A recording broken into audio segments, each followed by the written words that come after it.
Let me ask you something. Have you ever stood in a room filled with congratulations, yet felt like an imposter? You have the title, the income, maybe even the admiration of peers.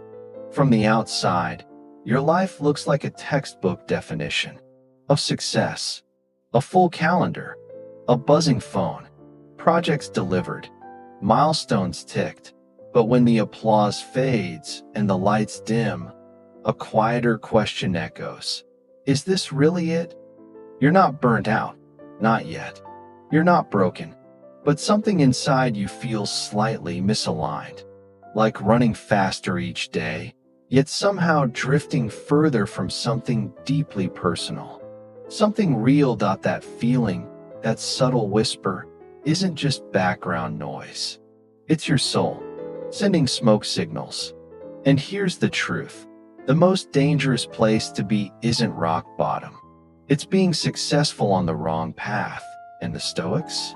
They knew this better than anyone. They warned us that ignoring the inner compass, that soft but stubborn voice, is the gateway to a quiet kind of suffering. Not the kind that screams, the kind that numbs, that fades color from your days until you don't even realize you're drifting. This episode isn't here to trigger panic. It's not about throwing away everything you've built, packing your bags, and disappearing into the wilderness for clarity. No, this is an invitation to slow down, to tune in, to listen with intention to the subtle red flags your life might be raising, even if it looks fine on the surface. Because these 12 signs we're about to explore, they're not punishments. They're invitations to realignment, signals.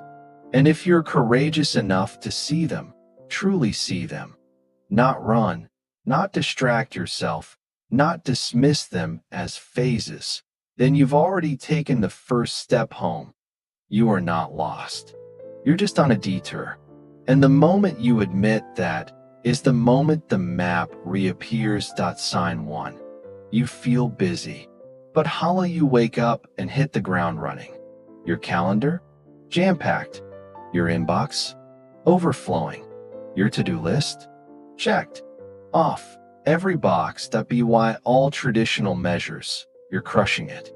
But deep down, you feel nothing. There's a strange kind of emptiness that lives underneath constant motion. It's not pain. It's not depression. It's something harder to name: a quiet ache. A slow leak of meaning. You're not lazy. You're not ungrateful. But you are disconnected. It's as if you're playing a role, doing all the things you're supposed to do, yet feeling miles away from your own life. The Stoics saw this centuries ago, long before burnout was a hashtag. Seneca wrote, "It is not that we have a short time to live, but that we waste much of it." How?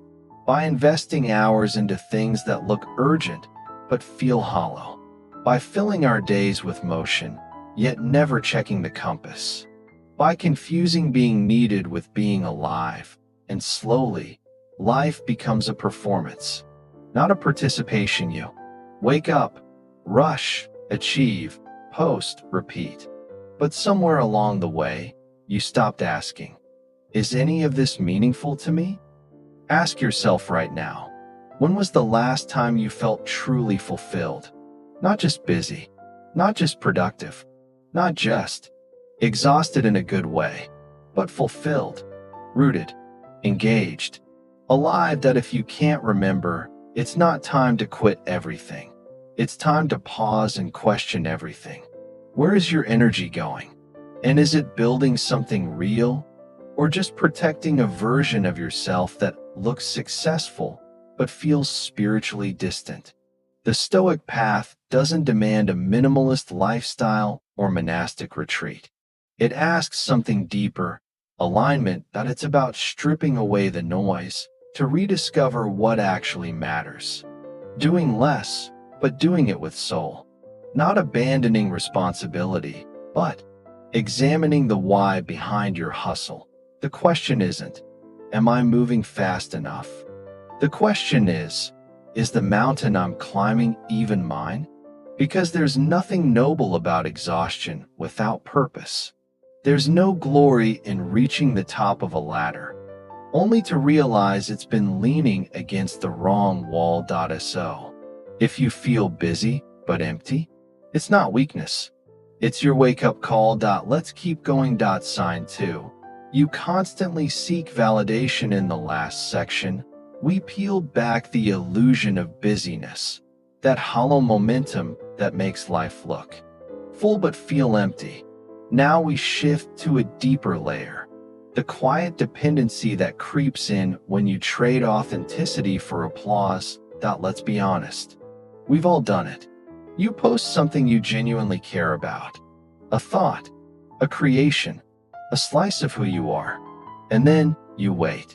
A like, a heart, a comment, just something to tell you, yes, this matters. At first, it feels innocent, encouraging even, but over time, that small itch for acknowledgement becomes a craving, a cycle. You begin checking back, refreshing. Did they agree? Did I say it right? Was I too much or not enough? And then it gets sneakier. You don't just wait for approval, you begin designing for it. Your thoughts get filtered, your actions get edited, your dreams get resized to fit someone else's comfort.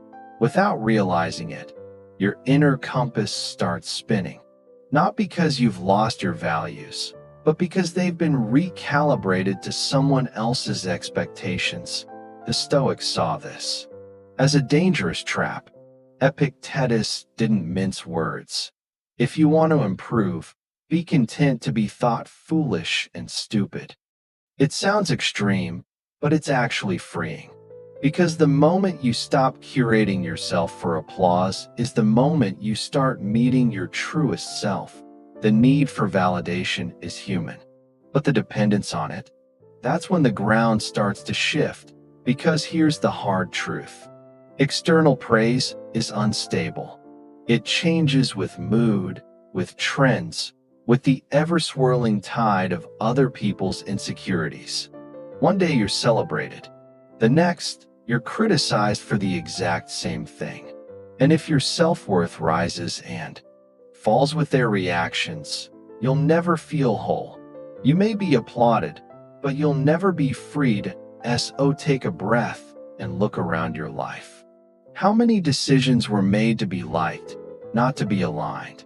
The career you chose, did it reflect your purpose or their expectations?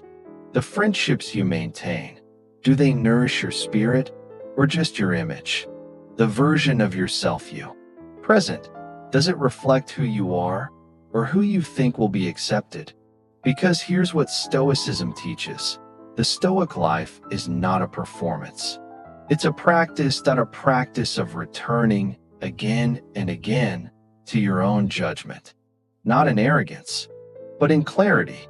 The kind of clarity that says, even if no one claps, I will still walk this path because it's mine. That's not defiance. That's wholeness. Doing the right thing, even when it's invisible. Being okay with not being understood because you understand yourself. Sure, validation feels good, but it should be a reflection, not a requirement. A bonus, not the foundation. Because when your worth is rooted within, external voices become background noise, not commands, not scripts, just static. And in that silence, something rare emerges. A peace that doesn't need to be earned, a direction that doesn't need to be applauded, a strength that doesn't beg for recognition. So if you find yourself constantly checking, measuring, or waiting for someone else to tell you you're enough, stop, pause, and ask yourself the only question that matters. Is this in line with my character? Because the Stoic doesn't ask, do they approve? The Stoic asks, is this true to who I am? And only one of those questions leads to freedom. Let's continue. Sign 3. You're always avoiding discomfort. We've just explored how the craving for validation can blur your identity. Now, we turn to a more deceptive force, comfort, and the quiet way it stalls your growth. Sometimes, what looks like self-care is actually self-sabotage in disguise. You tell yourself you're protecting your peace by avoiding hard conversations. You justify putting things off as being patient. You delay decisions and label it divine timing. But deep down, it's fear. Fear dressed as wisdom. Fear wrapped in logic. Fear whispering, "Not yet. Maybe later." And here's the hidden cost. Day by day, your tolerance for discomfort shrinks. You flinch at confrontation. You retreat from anything that stretches you. You step back from challenges that once excited you. And then, slowly, you stop growing. Not because you lack potential, but because you've trained yourself to avoid what growth demands. Friction, uncertainty, discomfort. The Stoics never glorified suffering. They weren't martyrs. They didn't believe in pain for the sake of pain, but they did understand a deeper truth. Comfort is not the same as peace, and avoidance is not the same as strength. Seneca said it plainly. We suffer more in imagination than in reality. That's the core of it.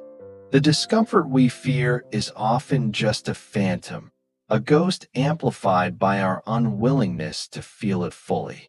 Every time you choose the easy conversation over the honest one, every time you opt for low stakes over bold risks, every time you pick silence over necessary truth, you're not just dodging pain. You're building a life of convenience over character. And what kind of life is that? Safe? Maybe. Predictable? Sure. But also flat. Hollow. Stagnant. Here's the quiet tragedy. The thing you're running from. Discomfort is exactly where everything meaningful is born. Growth doesn't live in the comfort zone. Neither does honesty, nor courage, nor wisdom. Think back. When was the last time you avoided something hard? Maybe it was telling the truth. Maybe it was admitting a mistake. Maybe it was starting something that scared you because it mattered. In that moment, your body craved ease. Your mind wanted escape. And maybe you gave in. But be honest, did it really bring you peace? Or just temporary relief, followed by lingering regret? Avoiding discomfort doesn't make it disappear. It just grows underground. It multiplies, silently, into habits, into relationships, into your self-image. And over time, your world shrinks. You stop reaching. You stop risking. You begin to fear what you once handled with ease.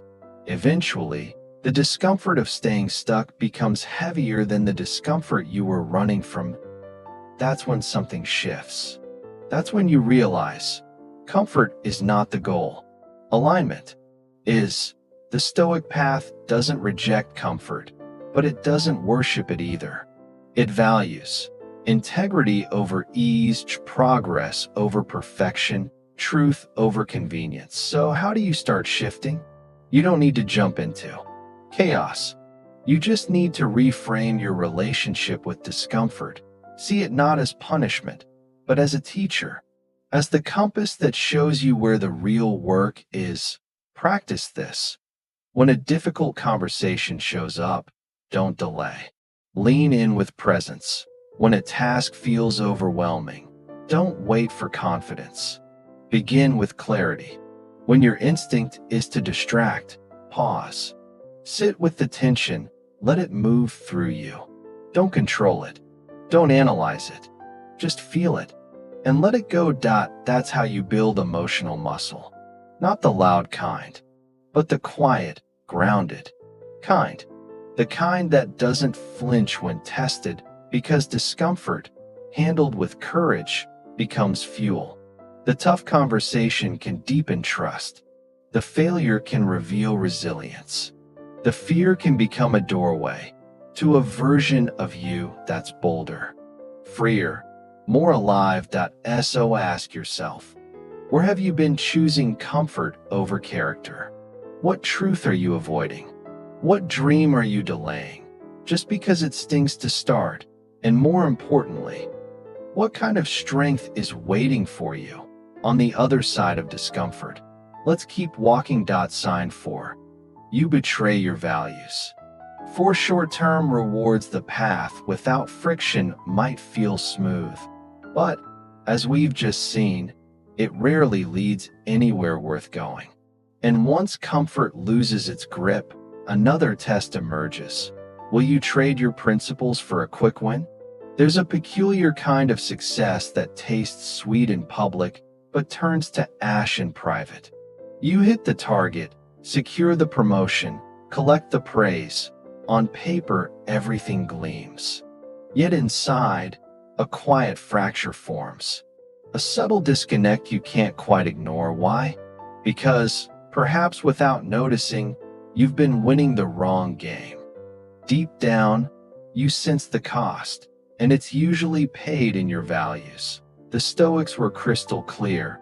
Virtue, not victory, measures a life well lived. Compromise your principles for convenience, popularity, or a quick payday, and you might gain the world, but lose the compass that lets you enjoy it. Once that compass cracks, everything blurs. You start justifying choices you once swore you'd never tolerate. Small concessions feel necessary. Your voice, once steady, goes silent in rooms where conviction used to echo. Little by little, you drift. At first, it doesn't feel like betrayal. It feels like strategy. Just temporary, you tell yourself.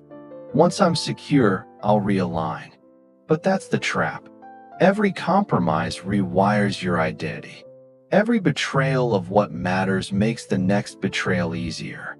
Until, one morning, you wake up in a life that no longer reflects who you are, only who you thought you needed to be.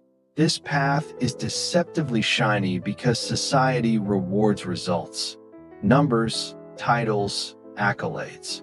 Integrity isn't trending on social media feeds. Internal alignment doesn't get a bonus.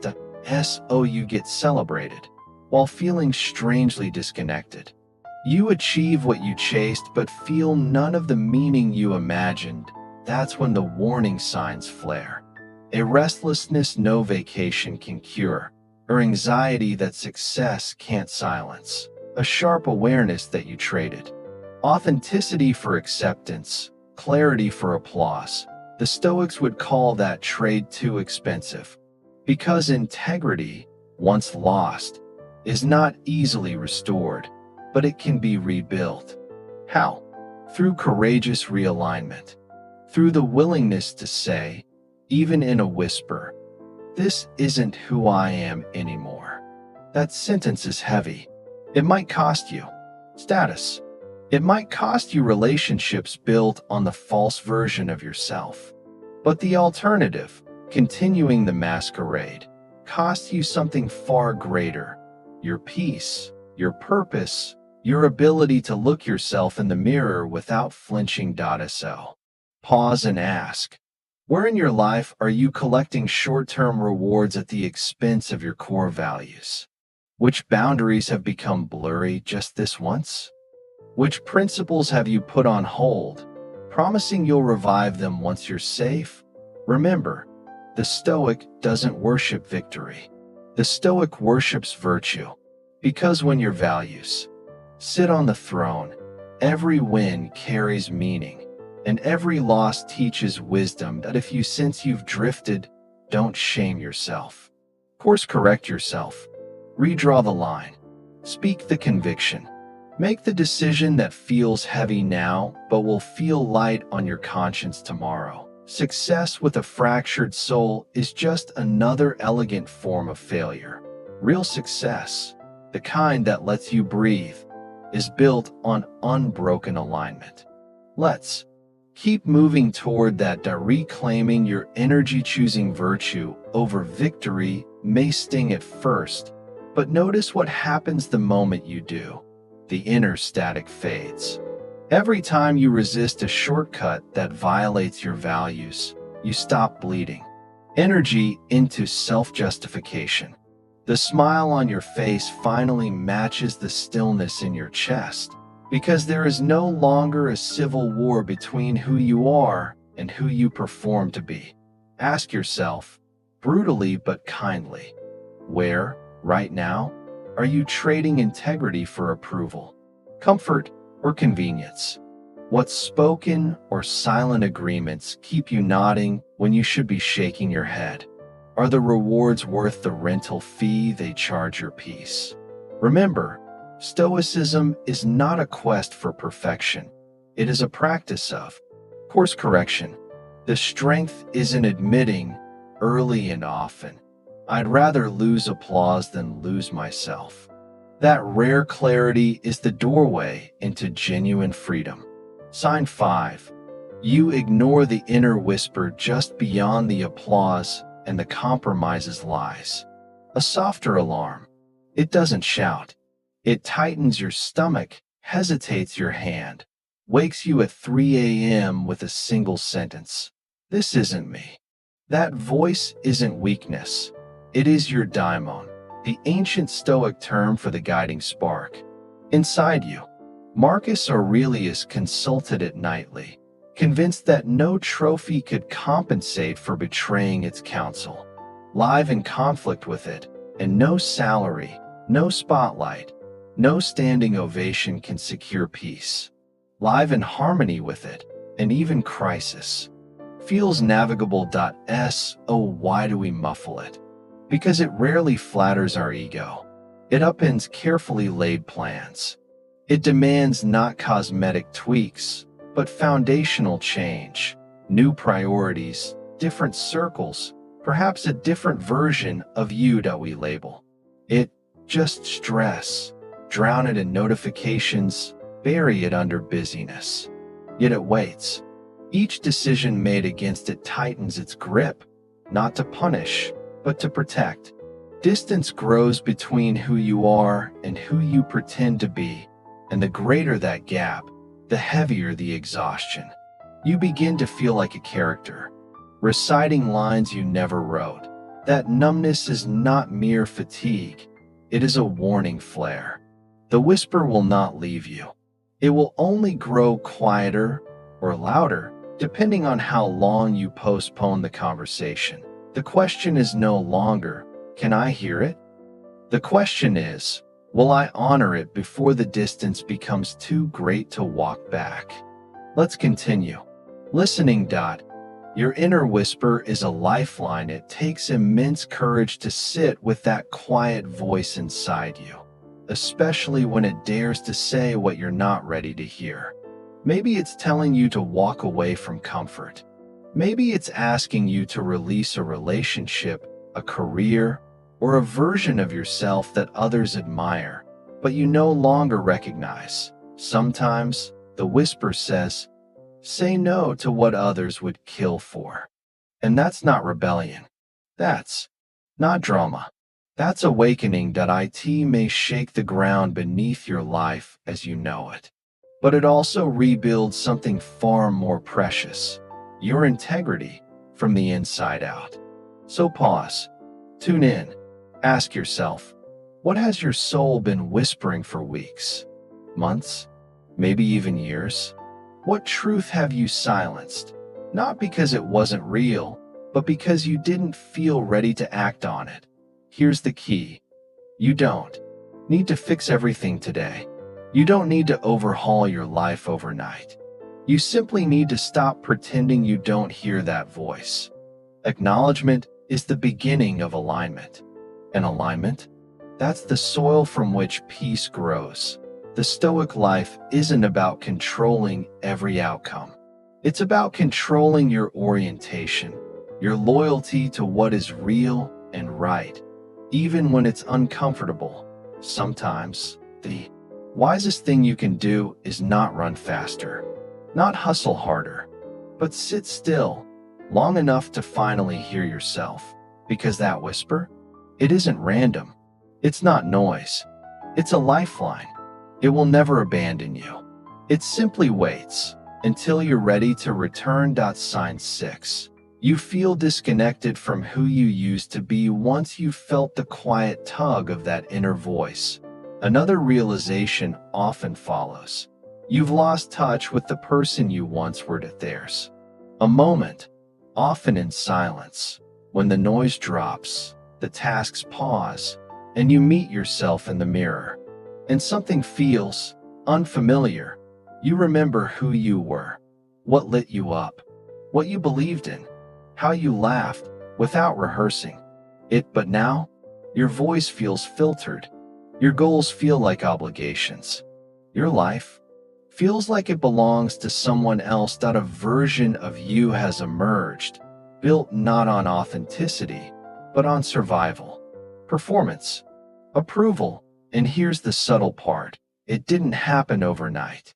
The drift was slow, incremental, dressed as maturity and being responsible. You told yourself this was growth, and maybe some of it was. But sometimes, what we call growing up is actually shrinking down. Sometimes, fitting in is a slower form of self-forgetting. The Stoics saw this clearly. Marcus Aurelius warned us. The soul becomes dyed with the color of its thoughts. So when your thoughts are shaped by fear, comparison, or ambition, that never ends. Your soul changes color too, not all at once, but gradually.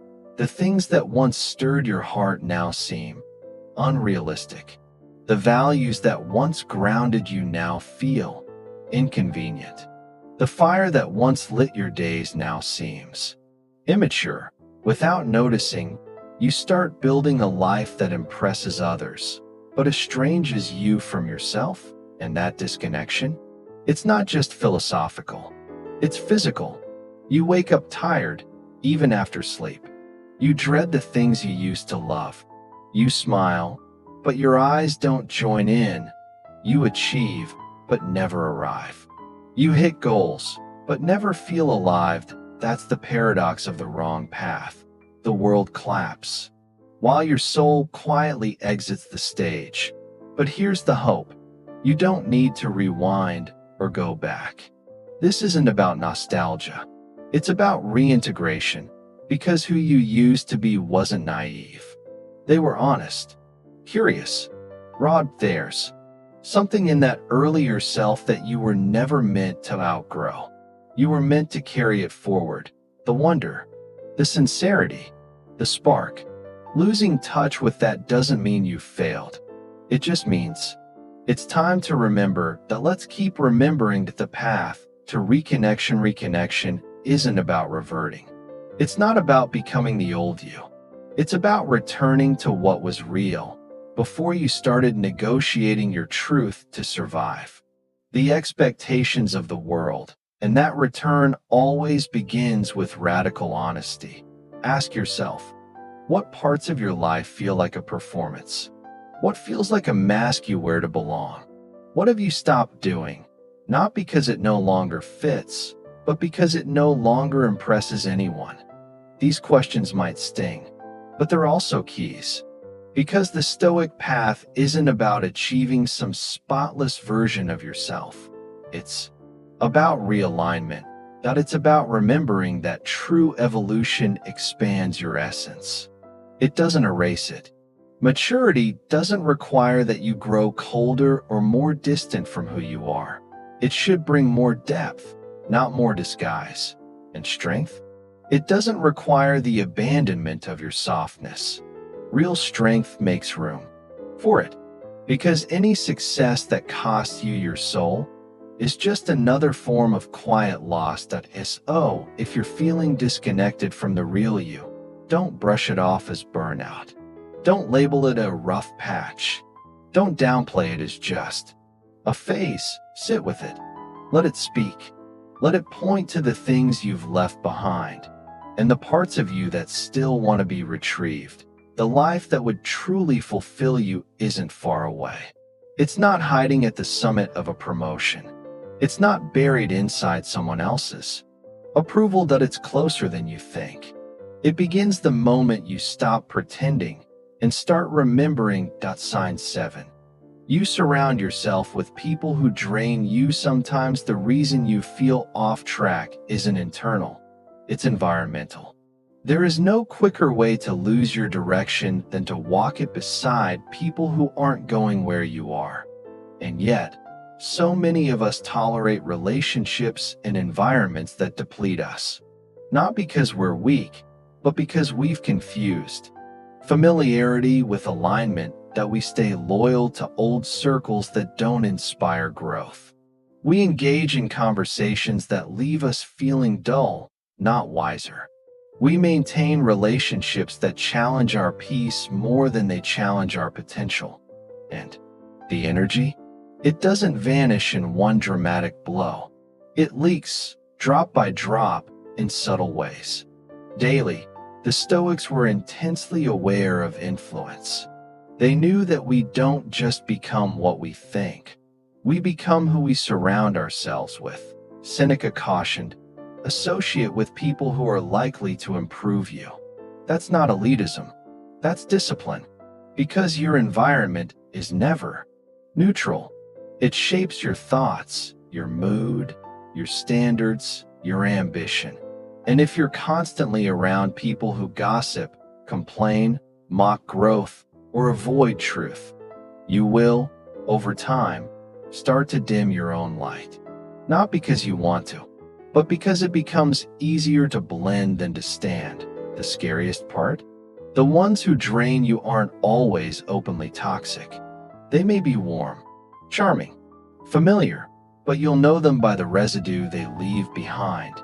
Ask yourself, after spending time with them, do you feel lighter or heavier, clearer or more confused, energized or subtly ashamed? This is the emotional audit most people avoid, because it often reveals truths we'd rather ignore. That's some connections are based on history, not harmony, on proximity, not purpose, and the cost of staying in draining environments. It's not just fatigue, it's misdirection. You start muting your voice because those around you don't listen deeply. You start doubting your dreams because no one nearby believes in them. You start lowering your pace because the people in your orbit normalize stagnation, and slowly, you begin to wonder, were my dreams ever realistic? Were my standards too high? But the truth is, your dreams didn't die. They were just drowned out. Choosing better company doesn't make you arrogant. It makes you responsible for your time, your clarity, your direction, your future. Let's keep walking toward the people who pour energy back in, toward environments that call your best self forward, and away from anything that asks you to shrink. Guarding your environment, the Stoic chooses his surroundings with the same care he chooses his thoughts, because both are architects of identity. You cannot carve clarity in a storm of noise, plant peace in a garden of chaos, or grow upward while people beside you keep pulling sideways. Guarding your space is not cruelty, it is quiet courage. It is stepping back without fanfare, protecting your focus without apology, choosing truth over tradition when the two no longer align. Pause for a moment. Reflect. Who charges your spirit and who taxes it? Who sharpens you and who dulls you? Who listens to understand and who merely waits to reply? Even in silence, who respects your growth? Your body already knows. Your energy already testifies. Your responsibility now is to act on what you feel, because every mile you walk with those who weaken you is a mile away from the person you were meant to become. Sign 8. You numb instead of reflect. After examining the company you keep, turn the mirror inward. There's a subtle line, thinner than ever in our swipe and scroll age, between resting and escaping, between seeking peace and chasing distraction. It starts innocently. You've had a long day, so you grab the remote, open endless tabs, binge anything. Not because it delights you, but because silence feels unbearable. Reflection feels inconvenient. Without noticing, awareness gets replaced by avoidance. The Stoics regarded reflection as the cornerstone of a life well lived.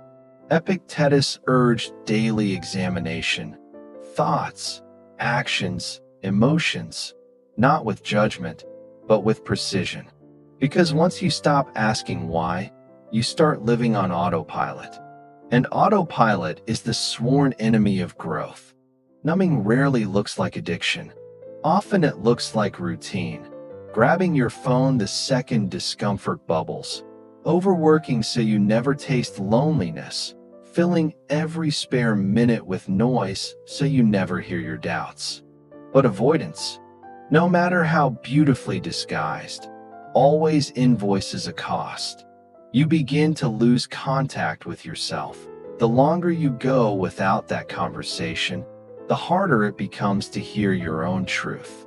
Numbing works for a while. It dulls the sting, pushes discomfort just far enough away that you can breathe. Yet it never resolves, it only delays.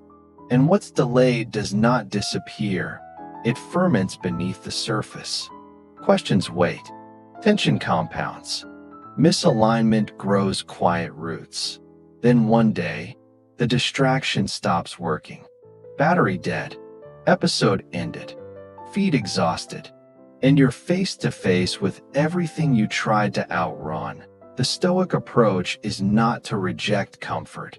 It is to interrogate its purpose. Are you resting to restore or escaping to forget? Choosing silence to hear yourself or avoiding? What might surface when the soundtrack cuts? The answers may not be easy, but they are indispensable. Because the life you want cannot be binge-watched.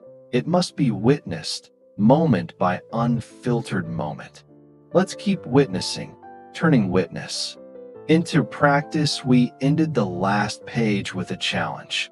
Witness your life, moment by unfiltered moment. That witnessing now needs a ritual.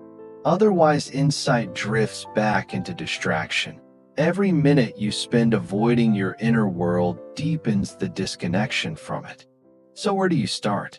Create space. 10 quiet minutes at dawn. No news, no notifications, just breath and observation. Open a notebook. Write without trying to sound profound. Ask, what have I been dodging? And why? Do it daily, not as punishment, but as hygiene, like brushing your teeth. Except this time you're polishing clarity. Yes, discomfort will bubble up. Truth always carries a sting. But so will direction, insight, and a relief that doesn't vanish when the episode ends or the feed refreshes. Reflection isn't a burden. It's a homecoming after wandering through everyone else's noise. Right now, ask, what have I been using to numb? Which emotions do I sidestep? Which patterns have I left unexamined? And what would change if, instead of reaching outward for distraction, you reached inward for dialogue? Numbness feels safe, but it slowly drains vitality. Reflection may feel sharp, but it resuscitates you. The Stoic does not chase comfort at all costs. The Stoic chases clarity, even when it cuts, because clarity is the seat of power and reflection is how you reclaim it. Sign 9. You sacrifice peace for the illusion of productivity. We occupy a culture that labels rest as laziness and worships busyness as virtue. Value is tallied in inbox zeros, rapid replies, and how available you are to everyone but yourself. So you rise early, grind through tasks, answer every ping, and keep going even when your mind fractures and your soul pleads for pause. The dangerous part.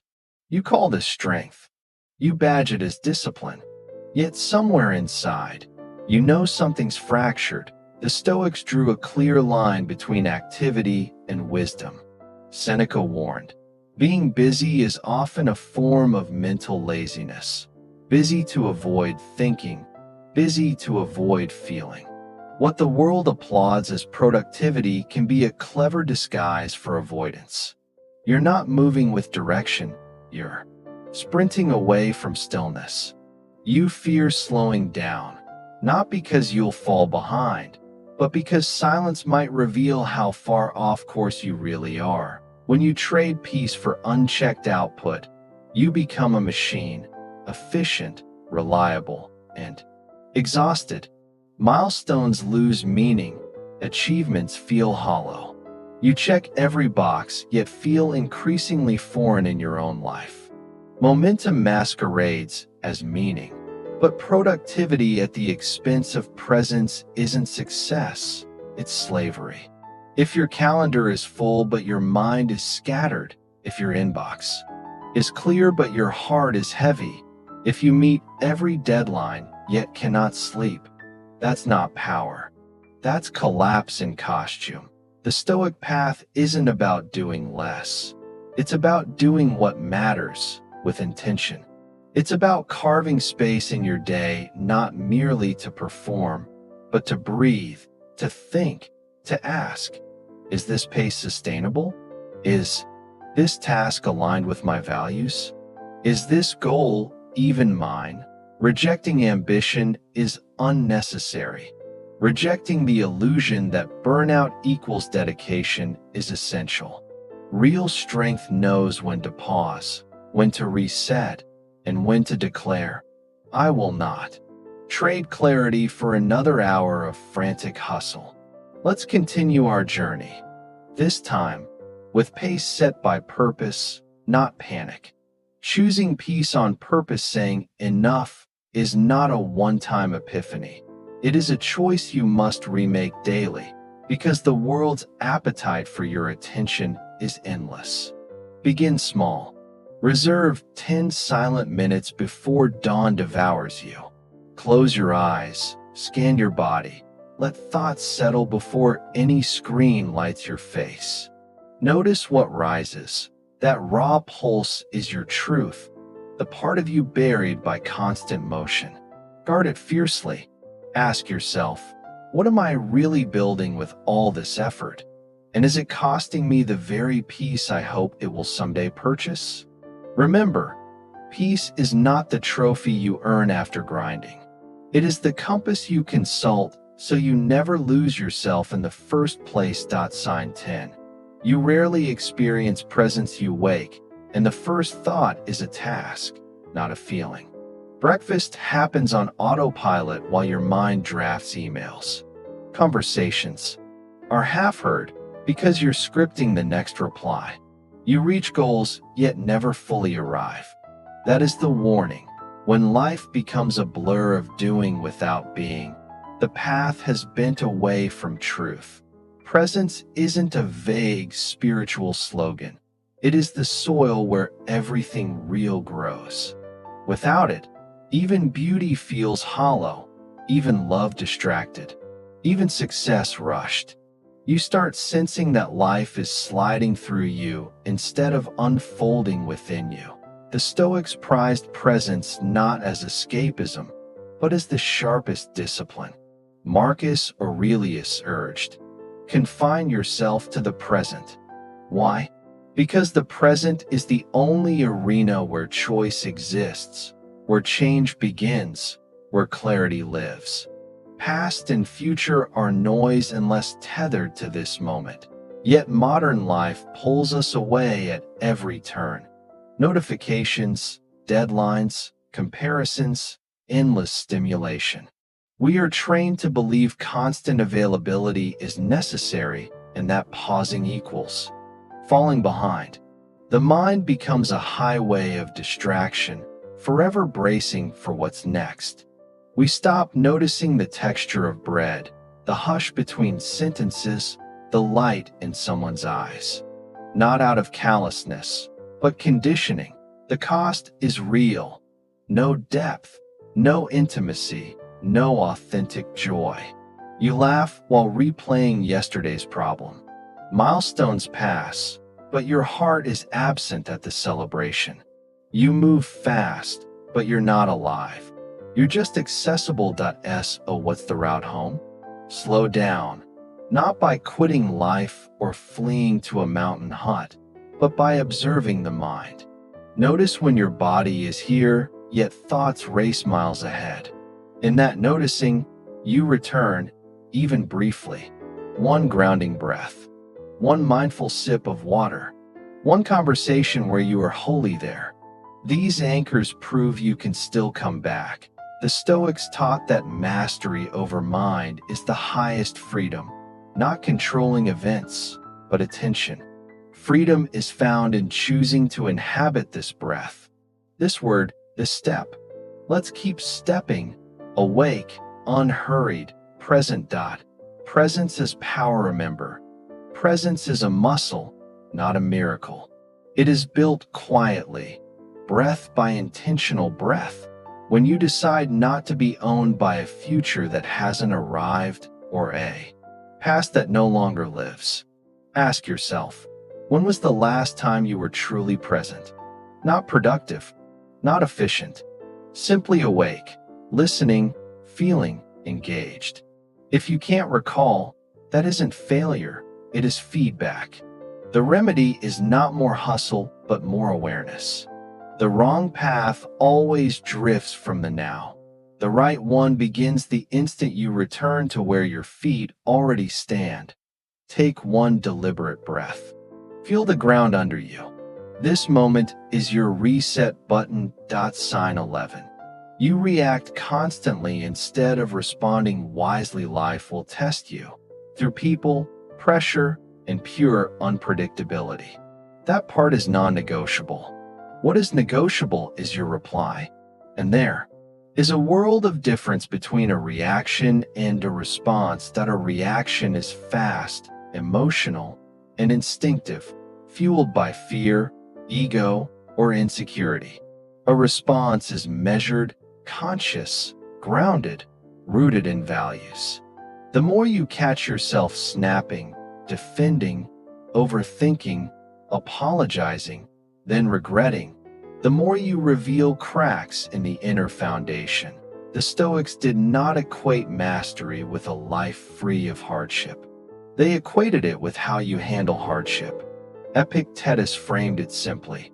It's not what happens to you, but how you react to it that matters. He wasn't advocating suppression.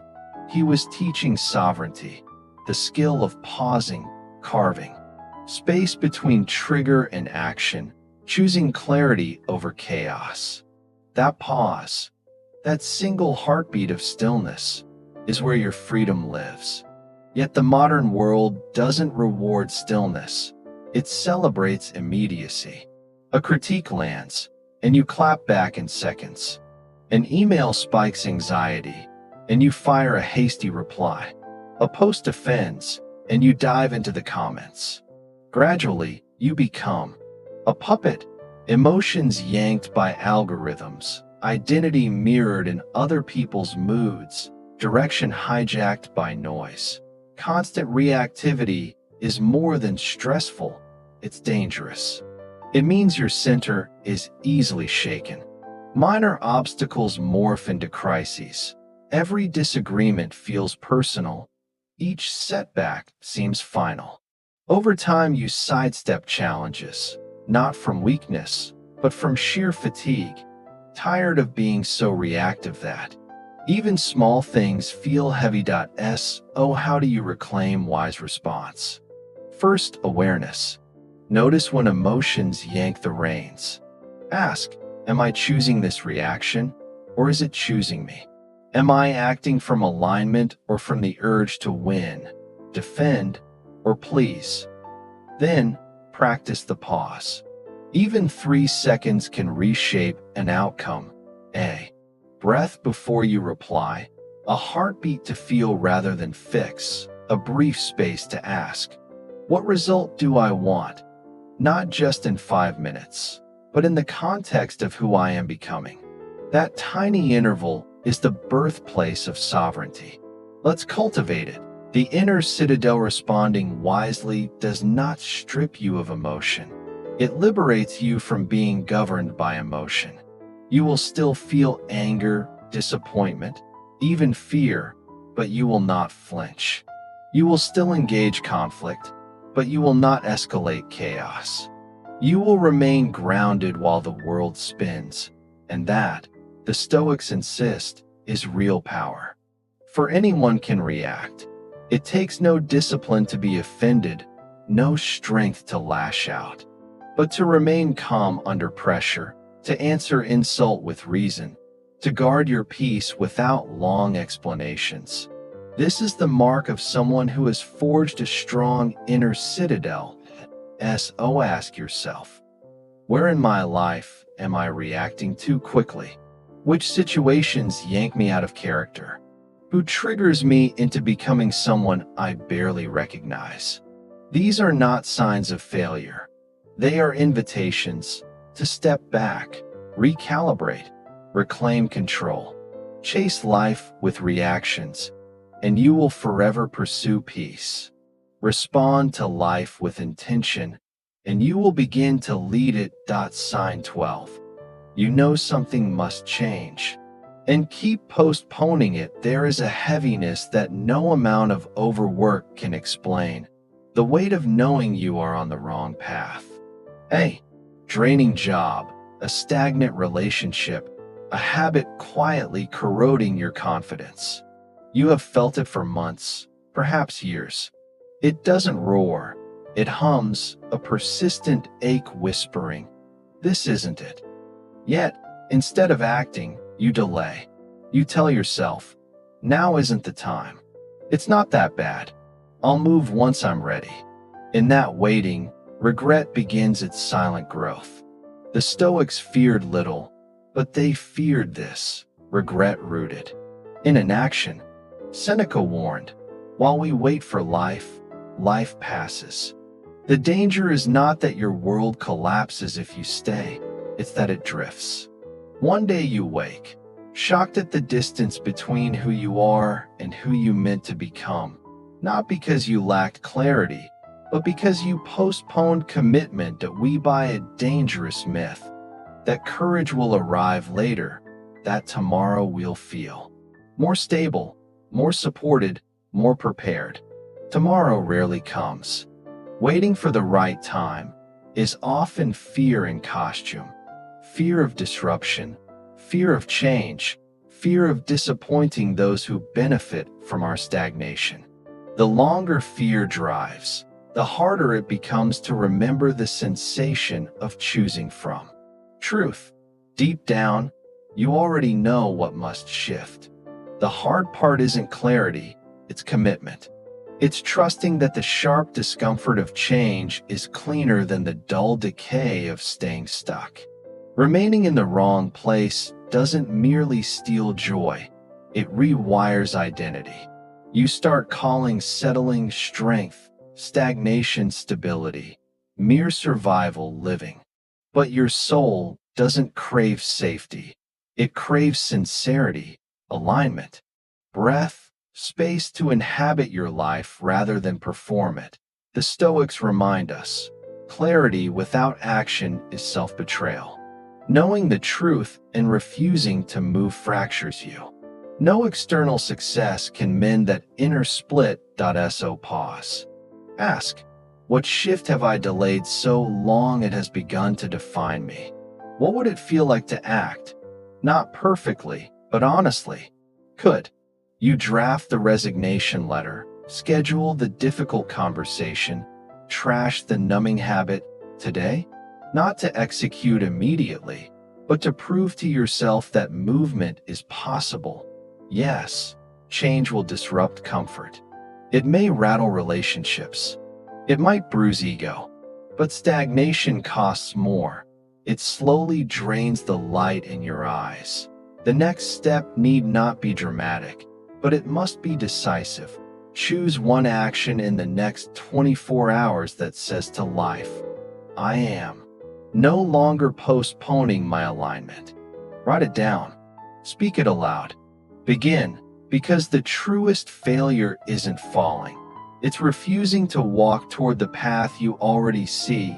Let's take that step together. From knowing to moving, we ended the last page with a challenge. Choose one decisive action within 24 hours. Before that momentum cools, let's name why it matters. Seeing what's wrong but refusing to move is not harmless. It splits you in two, between the life you live and the life you believe in. No trophy can stitch that fracture.